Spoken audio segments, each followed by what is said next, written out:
pembahasan tentang tingginya kedudukan tauhid di dalam agama Islam yang kita cintai. Jadi kita masih akan melanjutkan pembahasan tentang tingginya kedudukan tauhid di dalam agama Islam. Dan tauhid yang kita maksud di sini, sebagaimana pertemuan yang lampau, adalah tauhidul ibadah.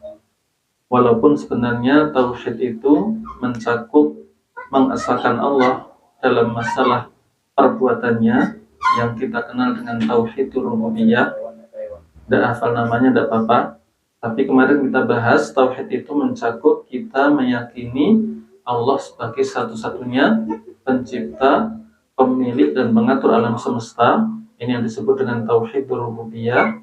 Yang kedua, mencakup kita meyakini Allah sebagai satu-satunya yang memiliki sifat yang sempurna, yang tidak memiliki kekurangan sedikit pun. Yang ketiga adalah kita meyakini dan kemudian mempraktikkan dalam kehidupan kita, meyakini bahwasanya Allah adalah satu-satunya yang berhak disembah. Tidak boleh kita menyembah siapapun selain Allah. Dan ini yang dikenal dengan tauhidul uluhiyah atau tauhid ibadah. Dan kitab yang kita pelajari ini fokusnya pada tauhidul ibadah, tauhid tentang kewajiban kita mengesahkan Allah di dalam ibadah. Nah, kita masih di pembahasan tentang tingginya kedudukan tauhidul ibadah di dalam Islam, tentang tingginya kedudukan tauhidul ibadah di dalam agama Islam yang kita cintai. Nah, pada pertemuan yang lampau kita membaca satu ayat yang menunjukkan tingginya kedudukan tauhidul ibadah di dalam Islam, yaitu surat Ad-Dariyat ayat 56. Allah mengatakan, "Wa ma khalaqtul jinna wal insa illa liya'budun." Yang artinya Allah menyampaikan, tidaklah aku menciptakan jin dan manusia kecuali agar mereka mengesahkan aku di dalam ibadah.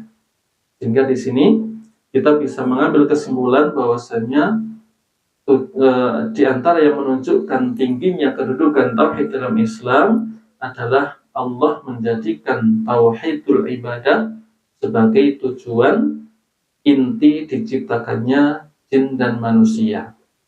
Jadi kita semua diciptakan ini tujuan utamanya agar kita mengesahkan Allah di dalam ibadah sepanjang hidup kita.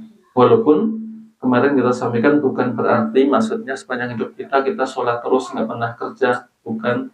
Kita puasa terus nggak pernah buka, bukan. Tapi maksudnya adalah bagaimana sebisa mungkin kita menjadikan hidup kita semuanya untuk Allah, walaupun aktivitasnya beda-beda. Terkadang melakukan sesuatu yang memang betul-betul bentuknya ibadah seperti sholat, puasa, dan yang lainnya, ini bentuknya memang ibadah. Tapi seringkali kita melaksanakan banyak aktivitas yang tidak seperti itu bentuknya. Tapi hendaknya kita niatkan untuk Allah Subhanahu wa Ta'ala, atau kita hadirkan niat-niat yang baik agar semuanya bernilai ibadah. Jadi bukan berarti semuanya harus bentuknya ibadah, tapi yang penting bagaimana kita bisa menjadikan semua aktivitas kita itu bernilai ibadah. Dan kemarin kita sebutkan aktivitas kita itu bisa berkisar pada empat hal. Kemarin kita sebutkan aktivitas kita itu kurang lebihnya ada 4 macam. Yang pertama melaksanakan perintah, yang kedua meninggalkan larangan, yang ketiga hal-hal yang mubah, yang keempat diam. Nah, keempat-empatnya ini sebisa mungkin semuanya karena Allah Subhanahu wa Ta'ala. Kalau melaksanakan perintah, entah perintah untuk sholat, perintah untuk puasa dan lain-lain, ya ini harus ada niat ibadah. Kalau tidak, ya tidak dapat apa-apa. Bahkan bisa jadi dapat dosa, karena kalau sholat nggak ada niatnya, nggak dianggap sholat, ya kan? Sholat duhur tapi nggak niat sholat duhur, ya nggak ada gunanya, dianggap belum sholat. Bahkan niat pun kalau niatnya salah, belum dianggap sholat. Ini perintah. Puasa misalnya, walaupun capek, lapar, haus dari subuh sampai maghrib tapi tidak niat puasa, sama saja nggak dianggap puasa. Sehingga ini mau tidak mau harus ada niatnya agar bernilai ibadah dan agar selamat dari dosa. Adapun meninggalkan larangan ini tidak harus ada niatnya. Artinya walaupun nggak niat tidak dosa, tapi ya rugi. Jadi orang nggak zina, orang nggak minum khamar, orang nggak ini nggak itu, tapi nggak ada niat apa-apa, nggak apa-apa, tapi rugi. Beda kalau dia meninggalkannya karena Allah, maka dia selamat dari dosa dan dapat pahala. Yang ketiga adalah hal-hal yang mubah, makan, minum, jalan-jalan, olahraga, dan lain-lain yang aslinya mubah ini, walaupun nggak apa-apa kalau nggak niat ibadah, tapi kalau diniatkan dengan niat-niat yang baik, tentunya akan bernilai ibadah. Yang terakhir adalah diam. Diamnya kita juga kalau bisa jangan sampai diam domblong, ngalamun, nggak ngapa-ngapain, tapi usahakan diamnya diniatkan niat-niat yang baik. Daripada gunjing, daripada kesonong ini gini, mending di sini nggak ngapa-ngapain, lebih aman. Misalnya begitu. Sehingga inilah yang dimaksud dengan kita diciptakan untuk ibadah. Bukan berarti semuanya harus bentuknya sholat, puasa, zakat, bukan begitu. Tapi tetap kita boleh melaksanakan hal-hal duniawi, tapi sebisa mungkin semuanya bernilai ibadah, sehingga betul-betul hidup kita untuk Allah Subhanahu wa Ta'ala. Ini yang kemarin kita bahas.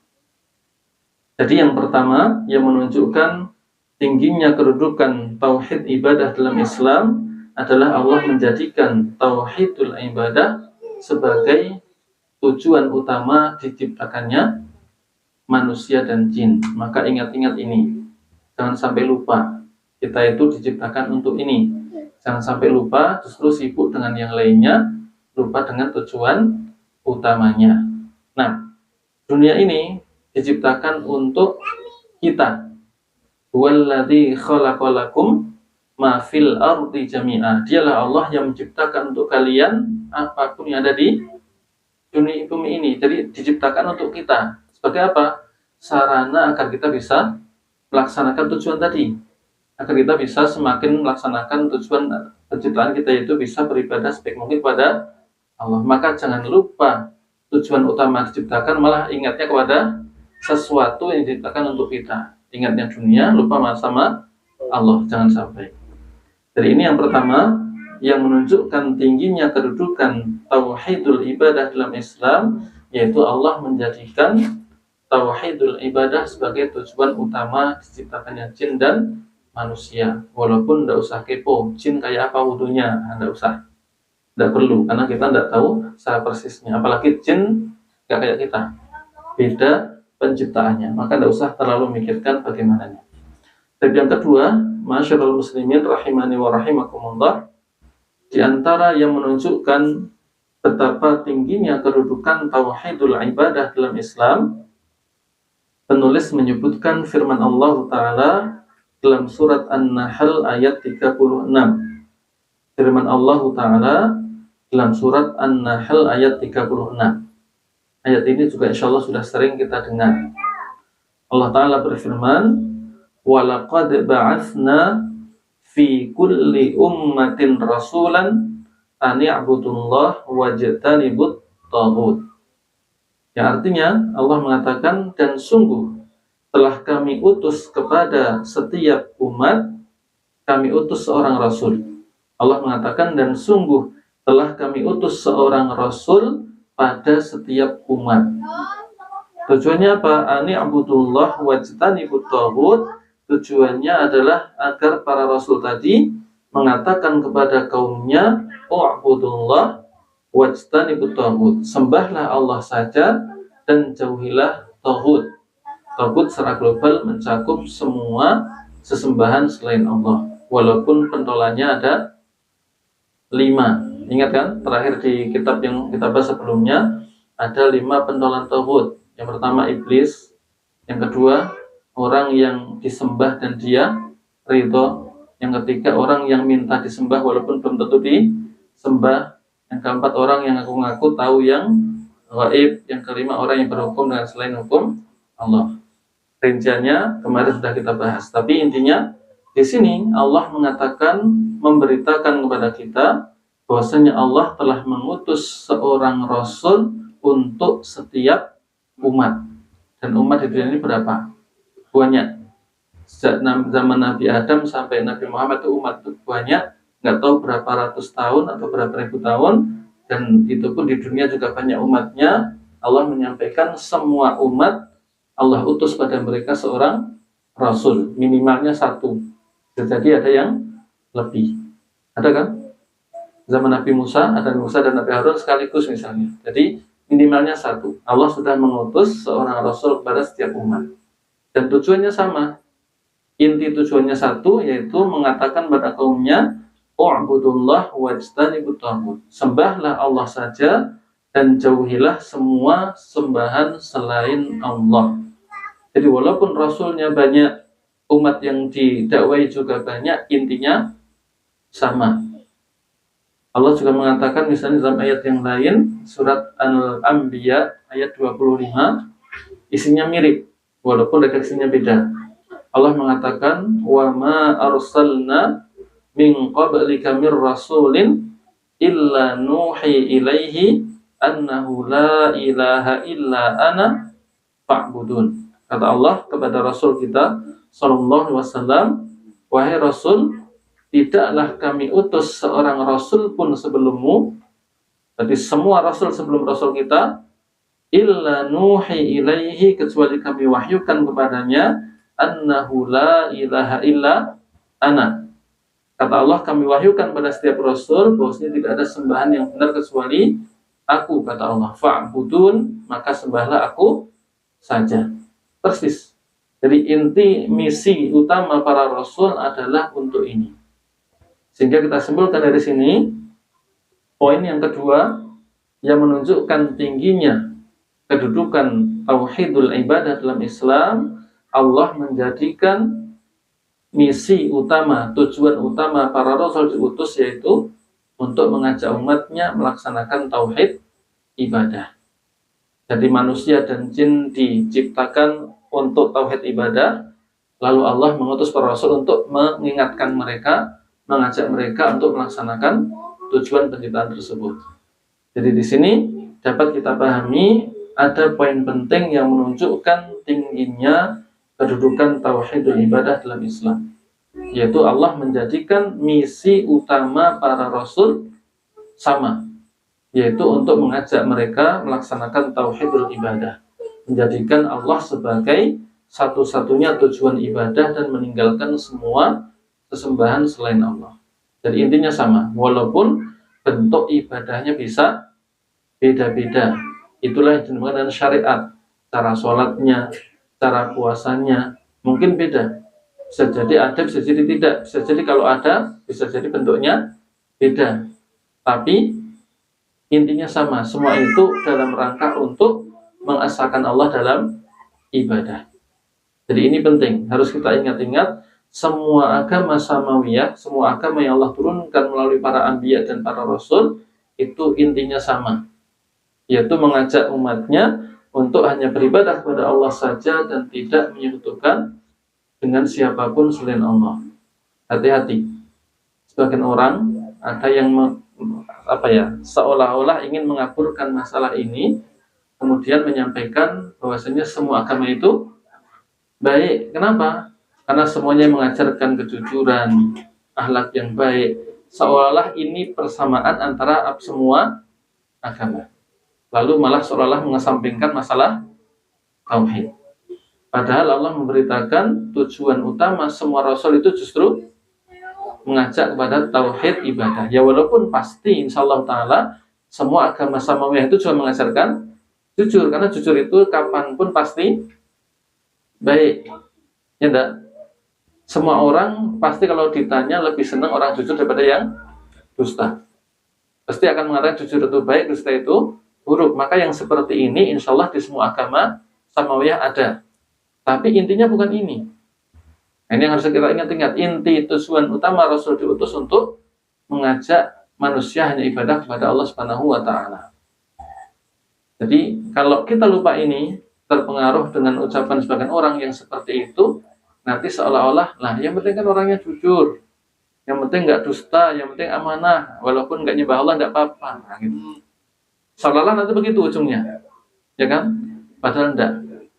Sehebat apapun dia, walaupun jujurnya luar biasa, tapi nggak nyembah Allah, nol besar, nggak teranggap, meninggal dunia, hilang semua. Maka betul, semua agama samawiyah mengajarkan kejujuran, mengajarkan akhlak yang baik, mengajarkan birrul walidain. Tapi inti utamanya bukan itu. Inti utamanya adalah mengajak manusia hanya menyembah Allah saja, tidak menyekutukan Allah dengan siapapun selain Allah. Di samping itu, nah ada yang lainnya. Tapi misi utamanya adalah hal itu.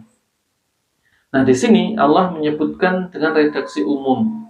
Allah mengutus kepada semua umat, setiap rasul. Jadi semua rasul misinya sama. Jadi seandainya pun kita tidak mendapatkan contoh-contoh detail dalam Al-Quran, maka ini cukup. Sudah cukup untuk kita yakini berarti semua rasul seperti ini. Tapi dalam Al-Quran kalau kita membaca misalnya surat Al-A'raf atau surat Hud, insya Allah akan kita dapatkan kisah tentang Nabi Nuh, Nabi Hud, Nabi Saleh, Nabi Syuaib. Mereka dirincikan oleh Allah dalam beberapa surat, yaitu dan mereka mengucapkan kata-kata yang sama. Masing-masing mengatakan ya qaumi a'budullah ma lakum min ilahin ghairuh. Wahai kaumku, a'budullah, sembahlah Allah saja. Ma lakum min ilahin ghairuh, enggak ada suatu sembahan pun bagi kalian selain Allah. Jadi sama, walaupun redaksinya beda, tapi semuanya mengatakan sembahlah Allah saja, tidak ada sembahan yang benar bagi kalian kecuali Allah. Dan ini misi utamanya. Di situ ada rincian detailnya bagaimana kaum Nabi Nuh, kaumnya Ad, berarti Nabi Hud, kemudian Nabi Saleh, kaumnya Tsamud, dan Nabi Syuaib, kaumnya Madian. Semuanya Nabi-Nabi itu mengajak umatnya untuk menyembah Allah saja. Walaupun kalau kita lihat detailnya, masing-masing punya dosa yang beda-beda. Ya enggak? Ada yang dosanya curang dalam timbangan misalnya, macam-macam.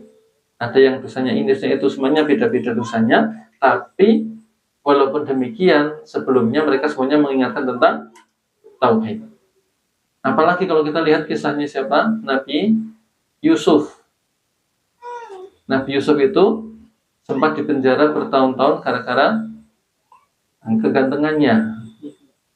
Banyak perempuan terpesona. Nah, akhirnya beliaulah yang terkorbankan, bahasa kita begitu, di penjara bertahun-tahun gara-gara gantengnya. Kalau kita mah tidak ganteng ya. Nah, ketika di penjara itu, bisa dibaca di surat Yusuf, ada dua orang yang sama-sama beliau di penjara, lalu cerita tentang mimpinya, minta ditakwilkan. Nah, sebelum nakwil, dakwai dulu tentang tauhid. Silahkan dibaca surat Yusuf. Nabi Yusuf sempat-sempatnya di penjara, ditanya tentang takwil mimpi, nggak langsung jawab, cerita dulu.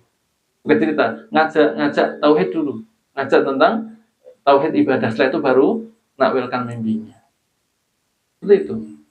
Nabi Musa, ketika Allah utus untuk kepada Fir'aun, bukan pengen kuasaan, bukan pengen jadi raja, tujuannya sama, untuk mengajaknya bertauhid, bukan untuk pengen jadi raja, lengserkan, bukan itu. Jadi semuanya tujuannya untuk mengajak kaumnya menuju tauhid kepada Allah Subhanahu wa Ta'ala.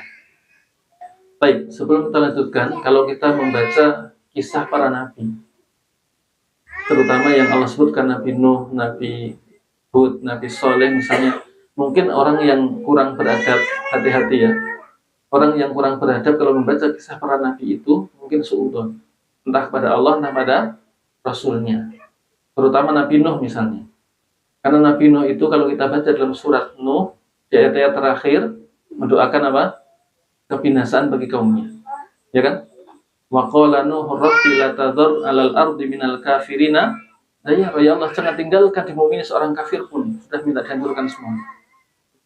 Ini kalau orang tidak hati-hati, nggak husnudzon pada Allah, nggak beradab sama Allah dan Rasulnya, mungkin mikirnya enggak, kok kejem ya? Enggak hati-hati. Padahal tentunya tidak. Kalau kita mau bandingkan beliau dengan kita itu tidak ada apa-apanya. Beliau itu dakwahnya berapa tahun? Alfasanatin illa khamsina ama. 950 tahun dakwah, lama sekali, yang ikut cuman berapa orang? Sudah maksimal berusaha, walaupun demikian kaumnya begini, nggak mau dengar. Ngomong diginikan terus, gimana itu? 950 tahun. Nah, kita aja dakwah paling seminggu, digitukan udah jengkel. Beliau 950 tahun. Bukan karena beliau kejam, bukan. Memang sudah nggak bisa lagi diapa-apain. Sudah kondisinya seperti itu orang kafirnya. Itu pun setelah 950 tahun. Ya, daripada terus membuat mandorot bagi orang di dunia, didoakan keburukan dan Allah kabulkan. Maka jangan sampai mikirnya terlalu berani kayak orang-orang Yahudi lalu sultan pada Allah dan Rasulnya. Tidak mungkin. Beliau sudah dipilih menjadi Rasul, itu orang yang paling luar biasa, termasuk dengan Nabi Musa. Sebagian orang sultan pada Nabi Musa. Padahal beliau bagaimana sabarnya menuntun Bani Israel yang kurang ajarnya bukan main. Nah, maka hati-hati di dalam membaca ayat-ayat Al-Quran tentang kisah-kisah para nabi, jangan sampai terpengaruh oleh orang-orang yang seperti itu. Baik, masyarul muslimin rahimani wa rahimakumullah, ini yang kedua. Jadi sebelum kita lanjut, kita menyimpulkan ada dua, yang sudah kita bahas, ada dua hal yang menunjukkan tingginya kedudukan tauhid ibadah dalam Islam. Yang pertama, Allah menjadikan tauhid ibadah sebagai tujuan utama diciptakannya jin dan manusia. Yang kedua, Allah menjadikan tauhidul ibadah sebagai misi utama, tujuan utama para rasul diutus. Maka ingatan ini, jangan sampai kita kenal rasulnya lupa tujuannya. Karena banyak orang begitu. Kalau sejarahnya tahu, namanya tahu, nasabnya, kapan lahirnya tahu, hijrahnya kapan tahu, tapi malah tidak melaksanakan tujuan utama diutusnya para rasul. Nah, jangan sampai seperti itu. Nah, sebisa mungkin kita betul-betul ingat tujuan ini, lalu kita laksanakan dalam kehidupan kita. Dalil lain yang disebutkan penulis rahimahullah ta'ala yang menunjukkan tingginya kedudukan tauhid ibadah dalam Islam, beliau menyebutkan beberapa ayat, 3 ayat. Kalau kita simpulkan, menunjukkan bahwasanya di antara hal yang menunjukkan pentingnya atau tingginya tauhid di dalam Islam adalah tauhidul ibadah ini merupakan perintah yang paling urgent, perintah yang paling agung. Sebaliknya, lawannya yaitu larangan dari syirik merupakan larangan yang paling besar, larangan yang paling berbahaya. Jadi ini yang ketiga, di antara yang menunjukkan bahwasanya tauhidul ibadah kedudukannya tinggi dalam Islam adalah Allah menjadikan tauhidul ibadah sebagai perintah yang paling agung, dan sebaliknya lawannya yaitu larangan dari syirik merupakan larangan yang paling besar, paling berbahaya. Sehingga kalau kita perhatian dengan perintah-perintah yang lain, ini harus lebih diperhatikan. Kalau kita perhatian dengan larangan-larangan yang lain, ini harus lebih diperhatikan.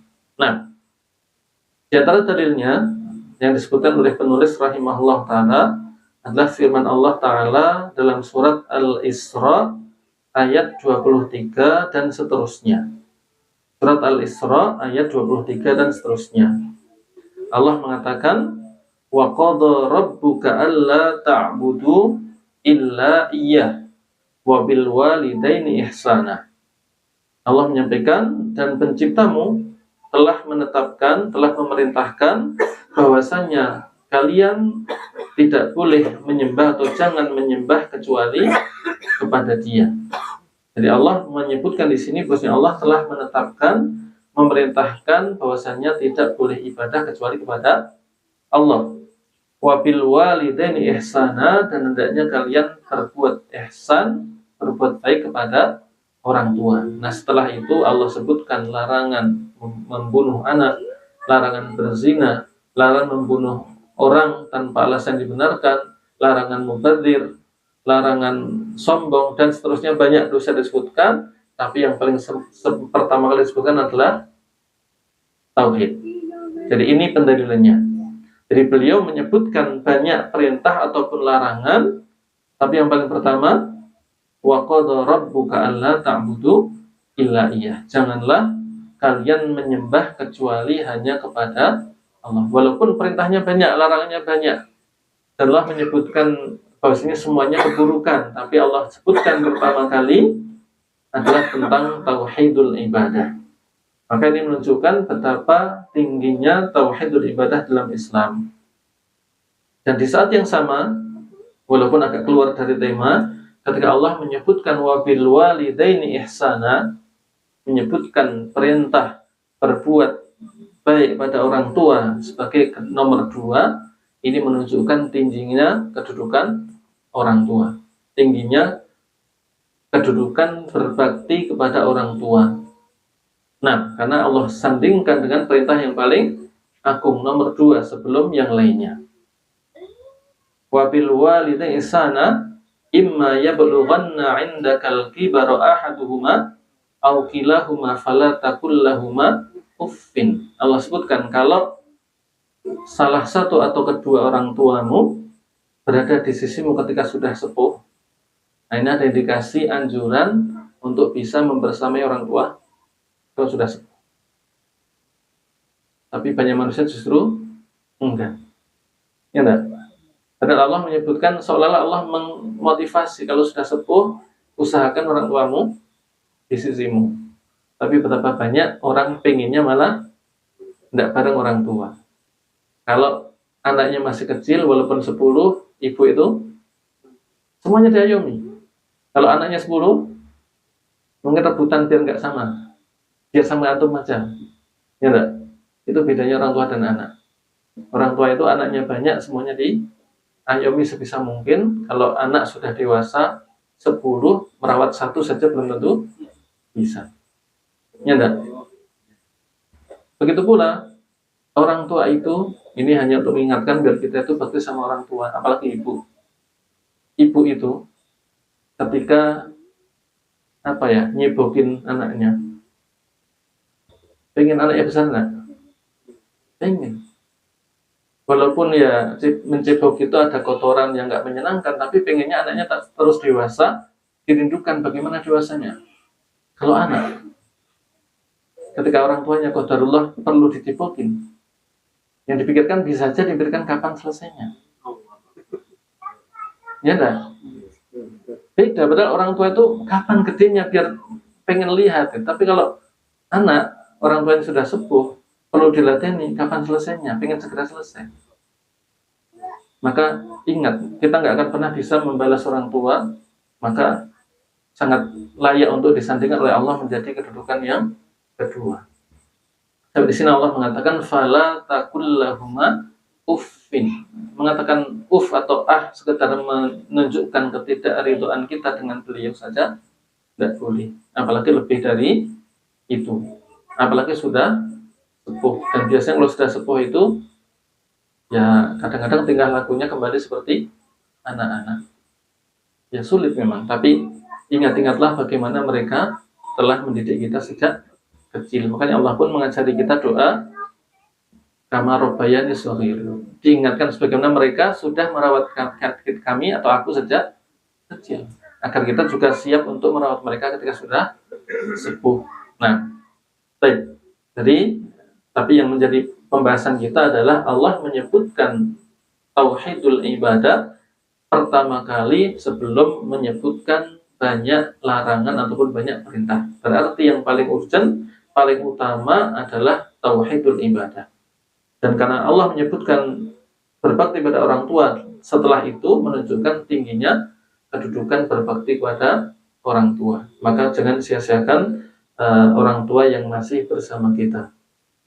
Sulit memang, apalagi bareng keluarga, ada istri, ada anak. Nanti pas cekcok sama istri, sama anak itu sudah sulit bagi suami untuk bisa imbang. Maka hati-hati seorang suami ketika Allah karuniakan orang tua bisa tinggal bersama, memang harus adil. Istri juga sebenarnya punya hak untuk sendiri nggak bareng orang tua, tapi kadang-kadang kemampuan finansial tidak cukup, sehingga mau nggak mau istri bareng mertua. Maka bagaimana seorang suami bisa adil?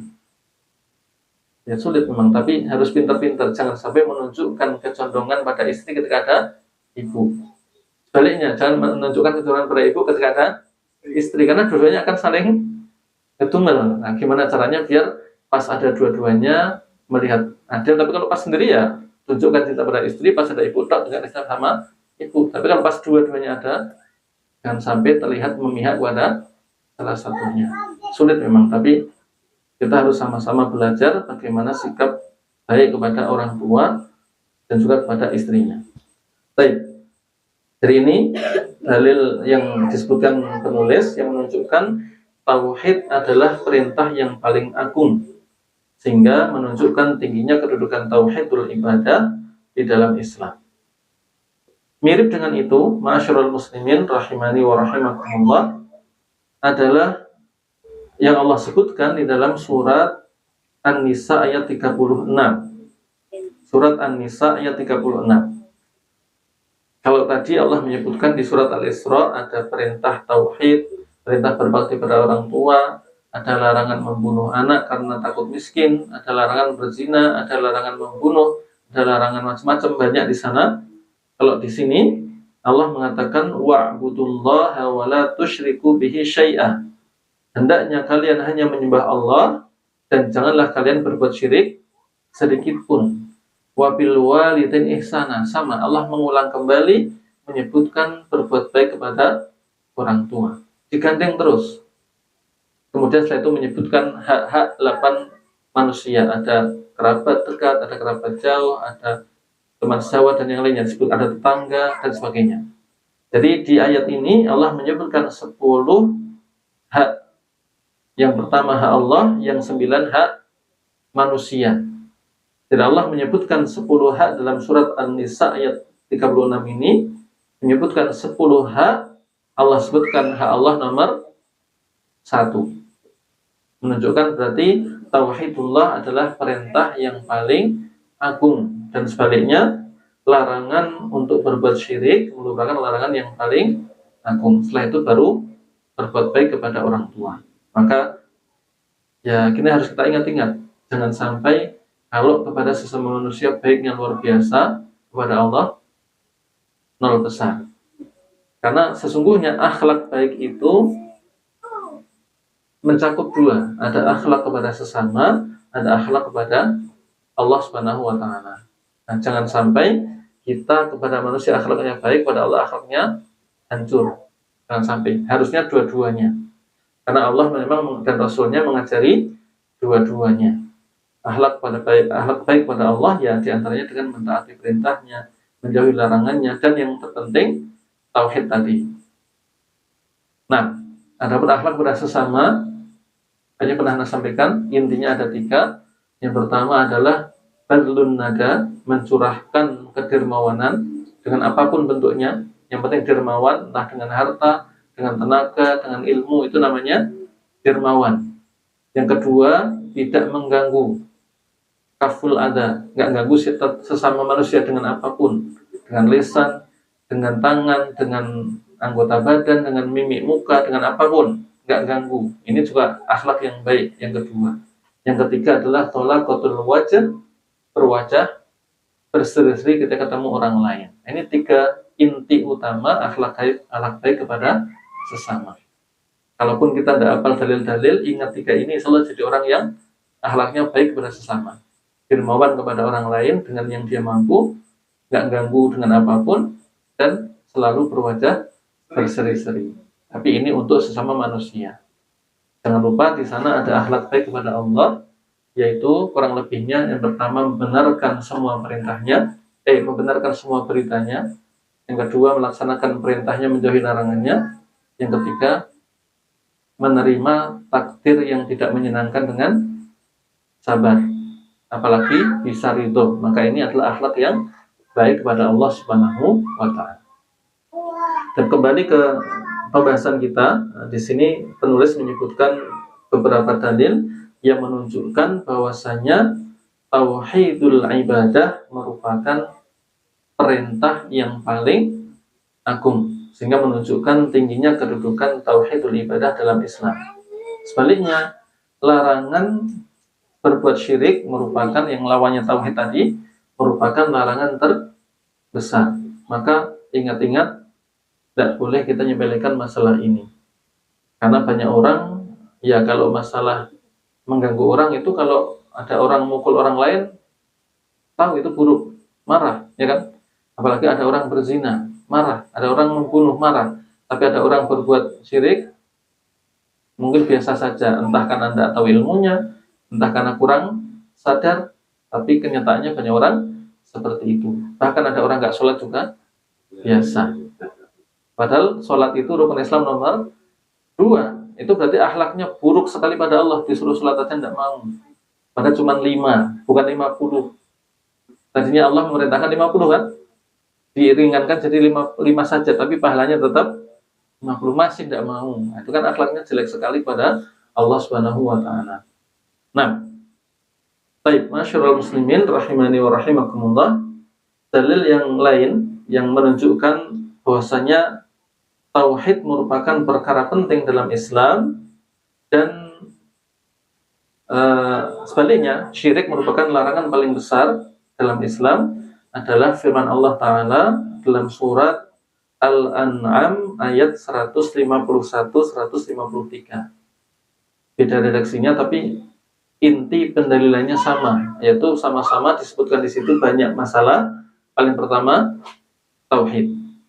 Allah mengatakan, "Qul," katakanlah wahai Rasul, "Ta'alau, mari atlu ma harrama rabbukum 'alaikum." Mari saya bacakan apa saja yang diharamkan pencipta kalian kepada kalian. Jadi Rasulullah akan diminta oleh Allah membacakan hal-hal yang diharamkan. Lalu menyebutkan pertama kali Allah mengatakan alla tusyriku bihi syai'a. Jadi menyebutkan banyak larangan mirip dengan di surat Al-Isra. Yang pertama tentang tauhid, kemudian tentang birrul walidain atau durhaka pada orang tua, sebaliknya tentang membunuh anak karena kemiskinan, atau dilarang juga berzina, dilarang membunuh orang lain, dilarang curang dalam timbangan, dan seterusnya. Allah sebutkan banyak dosa di situ. Yang disebutkan pertama kali adalah tauhidul ibadah, larangan berbuat syirik di dalam ibadah. Lalu disebutkan tentang birrul walidain. Nah, sekali lagi 3 ayat itu kesamaannya di sini. Yang pertama kali disebutkan adalah tauhidul ibadah, nomor 2 birrul walidain, walaupun setelahnya beda-beda isinya. Tapi semuanya yang pertama dan kedua adalah ini, yang menunjukkan betapa tingginya kedudukan tauhidul ibadah dalam Islam dan juga kedudukan birrul walidain. Maka jangan sampai kita lewatkan.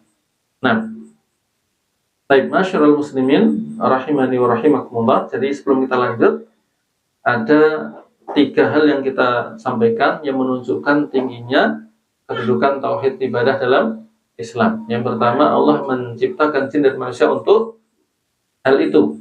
Berarti Allah menjadikan tauhid ibadah sebagai tujuan inti ciptakan jin dan manusia. Yang kedua, Allah menjadikan tauhidul ibadah misi atau tujuan utama diutusnya para rasul.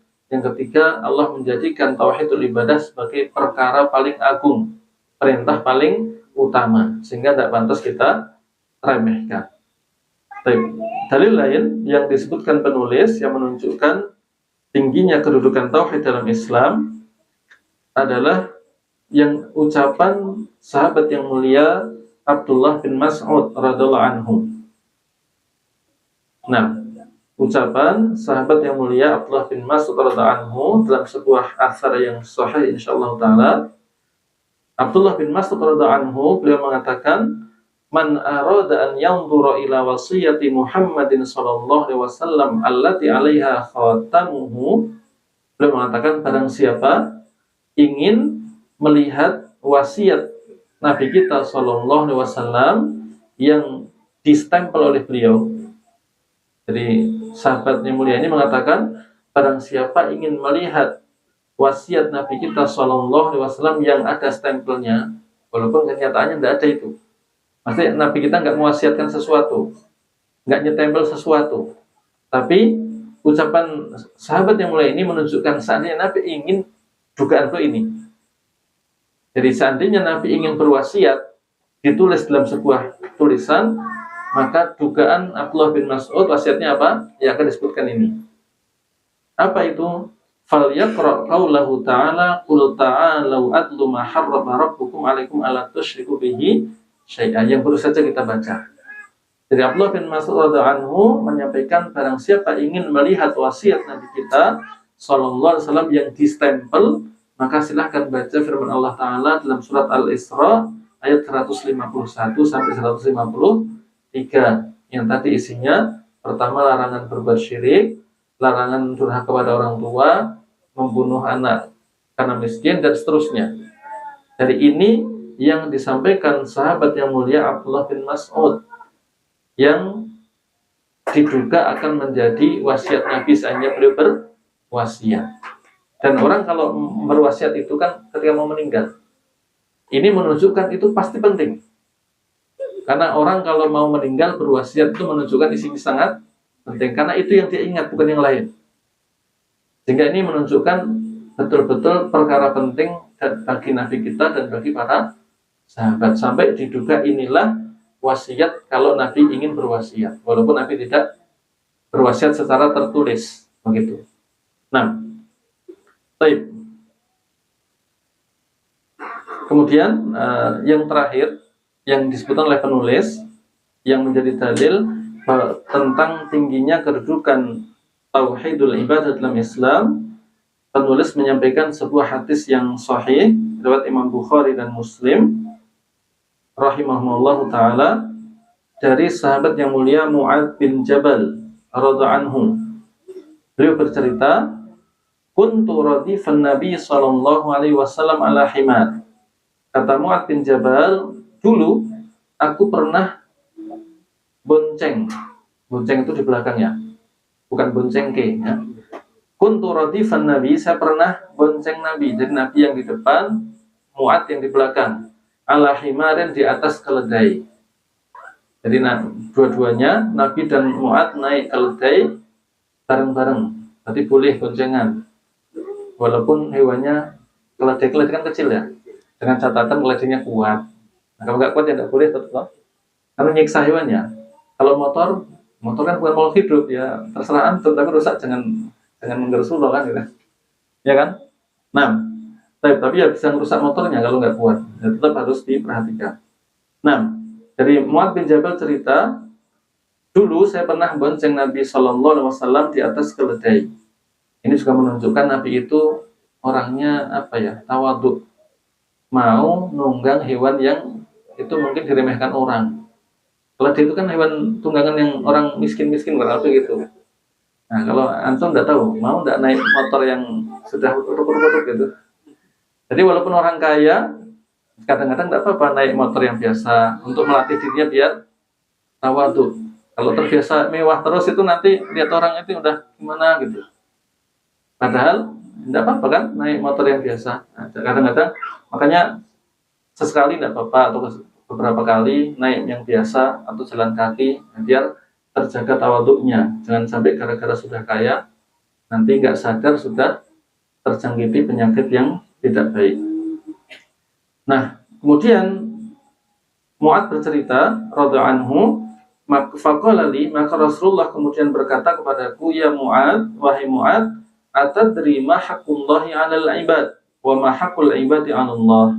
Wahai Mu'adz, tahukah kamu apa itu hak Allah yang wajib ditunaikan oleh para hamba? Nanti dikit ya. Antum sambil jawab pantan boleh. Nah, kalau anak jawab dulu nanti keburu komat. Nah, wa ma haqqul 'ibadi 'ala Allah. Tahukah kamu apa hak hamba yang wajib Allah tunaikan? Jadi ada hak Allah yang wajib ditunaikan para hamba, ada hak hamba wajib Allah tunaikan. Qultu, Mu'adz mengatakan Allah wa rasuluhu a'lam, Allah dan Rasulnya lebih tahu. Qala, maka kemudian Nabi SAW bersabda menjelaskan hal tersebut. Fa inna haqqallah 'alal ibad an ya'buduhu wa la yusyriku bihi syai'an. Hak Allah yang wajib ditunaikan para hamba adalah hendaknya para hamba tadi beribadah hanya kepada Allah dan tidak menyekutukan sesuatu pun dengan Allah. Nah, ini menunjukkan berarti tauhidul ibadah merupakan kewajiban hamba yang wajib ditunaikan untuk Allah Subhanahu wa taala. Disebutkan sebagai hak Allah yang wajib Allah tunaikan. Wa haqqul ibad 'ala Allah, sedangkan hak para hamba yang wajib Allah tunaikan adalah alla yu'adziba man la yusyriku bihi syai'a. Adalah Allah tidak akan mengadab seseorang yang tidak berbuat syirik sedikit pun. Jadi Allah berjanji, Allah nggak akan mengadab orang yang tidak berbuat syirik sedikit pun. Tapi ini sulit. Siapa yang nggak berbuat syirik sedikit pun, ya kan? Tapi ini motivasi. Kita berusaha maksimal, semoga Allah karuniakan nikmat ini. Penting, beliau mengatakan hak hamba yang wajib Allah tunaikan. Tapi ingat, yang wajibkan Allah sendiri, bukan sebagai kayak transaksi. Karena ada harga, ada barang, bukan seperti itu. Bukan karena hambanya begini maka Allah wajib memberi, bukan.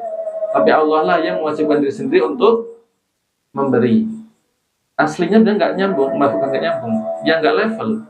Hadiah Allah terlalu mahal untuk perbuatan hamba tadi. Tapi kan Allah yang ingin memberi karunia, mewajibkan diri sendiri untuk membalas tauhidnya dengan tidak mengadab sedikit pun, bahkan memberi surga dan sebagainya.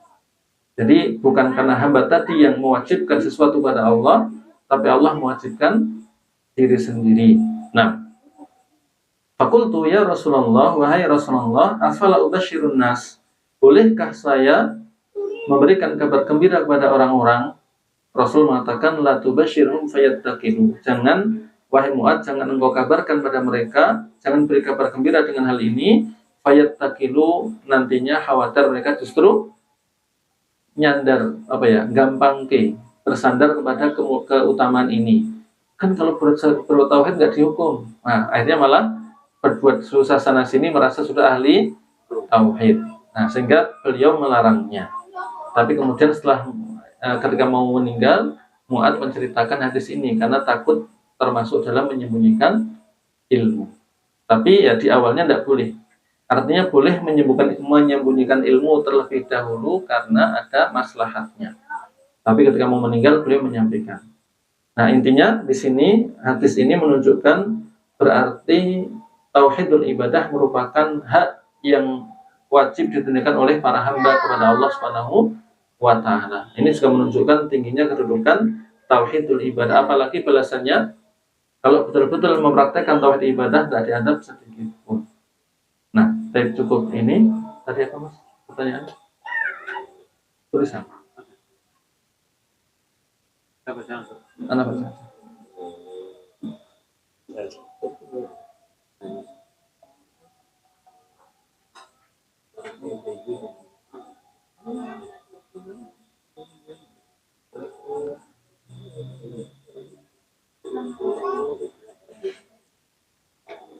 Baik, ada pertanyaan. Ada orang sakit stroke, lumpuh kisaran 2 bulan, nggak sholat. Nulisnya sih nggak bisa sholat, bukan nggak bisa, karena sholat pasti bisa. Karena sholat itu nggak harus berdiri, nggak harus duduk, tapi sebisanya. Jadi mungkin pertanyaannya, ada orang sakit stroke, lumpuh kisaran 2 bulan, nggak sholat. Kalau nggak bisa sholat itu kata-kata yang tidak tepat ya. Karena semua orang itu selama masih berakal masih bisa sholat sebisanya. Apa kita harus mengganti sholat yang sudah ditinggal tersebut? Jawabannya Allah alam, kalau sudah tahu ilmunya, wajibnya sholat, nggak pernah gugur sepanjang hayat, maka wajib kodok. Beda dengan orang yang memang nggak tahu ilmunya, ngertinya nggak wajib, kemudian baru tahu kalau seperti itu, maka insya Allah yang lampau gugur, kecuali yang masih waktunya sisa, maka harus diulang atau ditunaikan. Tapi yang sudah lampau, kalau memang tidak tahu ilmunya, maka tidak wajib mengqadha. Makanya dulu ketika ada seorang sahabat masuk masjid, sholat berkali-kali, satu kali sholat menghadap Nabi diminta sholat lagi, sholli fa innaka lam tusolli, ulang lagi diminta lagi, ulang lagi diminta lagi, lalu baru minta diajari. Berarti selama ini sholatnya benar enggak? Salah, tapi Nabi nggak minta ngulangi semuanya, hanya minta yang tadi masih waktunya ada diulang lagi. Tapi yang dulu dibiarkan karena belum tahu. Catatannya karena belum tahu. Kalau sudah tahu wajibnya sholat, nggak gugur sholat itu kapanpun, tapi kok meninggalkan, nah ini ada dua pendapat. Pendapat pertama wajib qadha. Pendapat kedua tidak, tapi tidak itu bukan berarti dosanya ringan. Justru karena dosanya besar maka tidak bisa diqadha kapanpun, seberapapun, 1000 kali pun nggak akan berguna. Jadi hanya bisa dengan bertaubat. Ya, ala kulli hal, kalau anak pribadi bukan meringankan, tapi anak pribadi untuk orang yang meninggal, seandainya saya nggak tahu keadaan beliau ya, apakah karena nggak tahu atau memang tahu tapi sengaja karena nggak tahu caranya bagaimana sholatnya atau apa.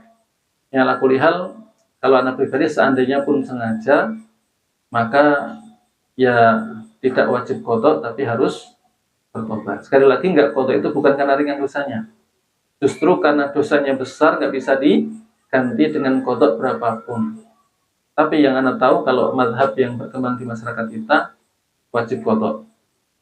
Ya, kalau mau hati-hati silahkan taubat plus qadha, itu mungkin lebih aman, sehingga beliau mengganti, tapi banyak sekali ya semampunya, pelan-pelan, dikit-dikit, plus taubat tentunya. Kalau nggak taubat nggak cukup, karena meninggalkan sholat itu dosanya luar biasa. Tapi kalau sekali lagi, kalau karena nggak tahu, karena ilmunya sedikit, belum paham bagaimana sholatnya, ya mudah-mudahan diampuni.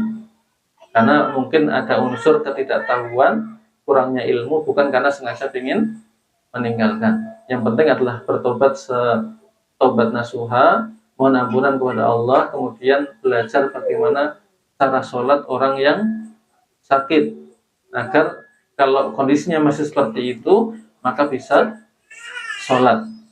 Karena memang ini kondisi yang memprihatinkan ya, di rumah sakit pun banyak orang kalau sakit malah tidak sholat, karena tidak tahu ilmunya. Padahal sebenarnya ya gampang aja gitu, cuman karena tidak belajar, jadinya ngiranya malah sulit, jadinya malah nggak sholat.